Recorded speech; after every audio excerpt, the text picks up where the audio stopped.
Assalamualaikum warahmatullahi wabarakatuh.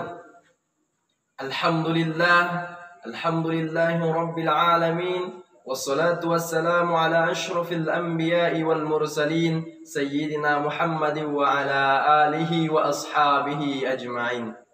Saudara-saudariku dimanapun Anda berada, syukur Alhamdulillah kita panjatkan kehadirat Allah Subhanahu wa Ta'ala yang telah memberikan kita beribu-ribu nikmatnya. Di antaranya Allah Subhanahu wa Ta'ala memberikan kita nikmat iman, nikmat Islam, nikmat kesehatan dan juga nikmat kesempatan.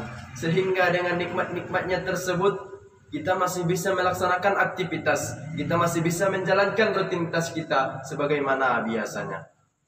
Sembari dari itu, tak lupa kita mengirimkan wasilah salawat dan salam kepada ruh junjungan alam Nabi besar Muhammad sallallahu alaihi wasallam yang berlapaskan Allahumma salli wa sallim wa barik ala sayyidina Muhammad wa ala ali sayyidina Muhammad.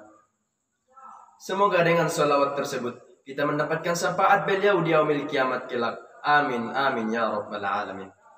Saudara-saudariku dimanapun Anda berada, membahas tentang COVID-19, hal pertama kali yang terusik dalam pikiran kita adalah maraknya wabah yang dibawa oleh virus corona. Terkhusus di negeri kita Indonesia, COVID-19 ini telah mempengaruhi dampak kepada ekonomi kita khususnya. Bahkan COVID-19 ini saudara-saudariku sekalian telah memasuki seluruh kawasan, baik kawasan kalangan orang muda, baik dia orang yang sudah tua.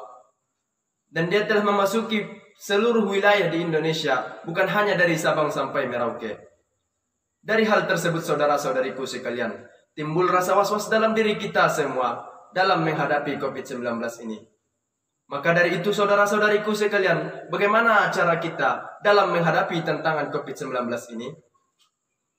Saudara-saudariku yang dirahmati Allah Subhanahu wa Ta'ala, merujuk kepada firman Allah Subhanahu wa Ta'ala yang berbunyi, A'udzu billahi minasyaitonir rajim. Bismillahirrahmanirrahim. Ma asaba min musibatin illa biiznillah. Wa may yu'min billahi yahdi qalbah. Wallahu bikulli syai'in alim. Artinya, tidaklah suatu musibah itu, tidaklah datang suatu musibah itu kecuali dengan izin Allah Subhanahu wa Ta'ala. Dan barang siapa yang beriman kepada Allah Subhanahu wa Ta'ala, maka Allah akan beri hidayah, petunjuk pada hatinya. Dan Allah Subhanahu wa Ta'ala Maha mengetahui atas segala sesuatu. Surah At-Taghabun ayat 11. Dari ayat tersebut saudaraku sekalian telah menjelaskan kepada kita bahwa segala sesuatunya datangnya dari Allah Subhanahu wa Ta'ala. Maka mari sama-sama kita tepuk dada, tanya hati nurani masing-masing. Seberapa jauh kita dari Allah Subhanahu wa Ta'ala, sehingga Allah Subhanahu wa Ta'ala menurunkan bala berupa wabah COVID ini kepada kita semua. Saudara-saudariku yang dirahmati Allah Subhanahu wa Ta'ala, mari sama-sama kita berhijrah dari hal yang dimurkai Allah Subhanahu wa Ta'ala, sehingga dengan hijrahnya kita dalam menghadapi tantangan COVID-19 ini, dengan hijrahnya kita dari perbuatan-perbuatan yang dimurkai Allah Subhanahu wa Ta'ala, mendatangkan ridhonya Allah Subhanahu wa Ta'ala. Saudara-saudariku yang dirahmati Allah Subhanahu wa Ta'ala, di dalam Al-Quran Allah Subhanahu wa Ta'ala juga berfirman, A'udzu billahi minasyaitonir rajim. Bismillahirrahmanirrahim. Wa atiiullaha war rasul wa ulil amri minkum. Dan hendaklah kalian taat kepada Allah dan Rasul dan pemimpin-pemimpin kalian.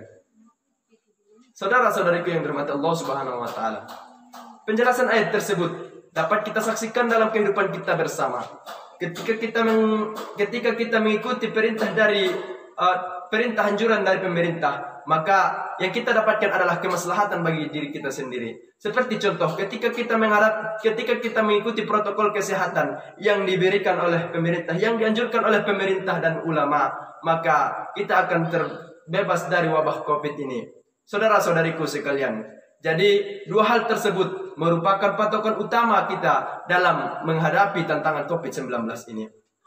Yang pertama, hijrah kepada Allah Subhanahu wa Ta'ala, yang berarti meninggalkan segala kemungkaran, dan mengerjakan segala kebajikan sehingga ridha Allah Subhanahu wa taala dilimpahkan kepada kita semua. Dan yang kedua, selalu mematuhi protokol kesehatan yang dianjurkan oleh pemerintah dan ulama.